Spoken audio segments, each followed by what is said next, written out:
Pinalalakas ng pamahalaan ng Transformation Program upang mapanatili ang anti-insurgency interventions at mapalakas ang katatagan ng mga insurgency-cleared communities. Refinement workshop para sa mga peace stakeholders ng Kalinga isinagawa. Si Iril Signaw para sa detalye.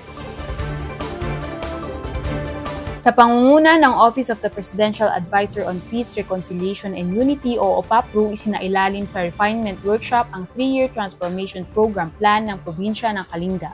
Ang Transformation Program Plan 2026 to 2028 ay naglalayong suportahan ang matagumpay na reintegration ng mga former rebels at mapaganda di lamang ang kanilang pamumuhay kundi pati na rin ang kanilang pamilya at komunidad.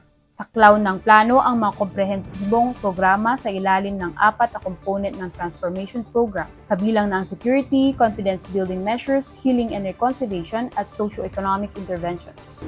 Now the Transformation Program Plan gives us the structure and direction to support our brothers and sisters who have chosen to return to the folds of the law.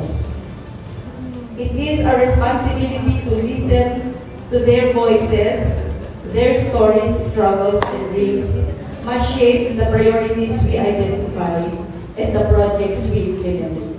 Dito sa plano na to, sa level po ng probinsya, makita po natin kung ano talaga yung kanya-kanyang programa na ini-implementa ng ating respective offices para makita po natin na kung si opisina na ganito ay nag-implement ng a very specific program, there's another office na pwede pong mag-supplement or complement, therefore enhancing po yung pag-implement natin ng government programs. Kalahok sa Refinement Workshop ang iba't ibang sektor at mga peace stakeholders sa Kalinga, kabilang na ang mga provincial, city, municipal, social welfare development officers, planning and development coordinators, mga ahensya ng gobyerno at miyembro ng Kalinga Apayao Balik-Loob Association.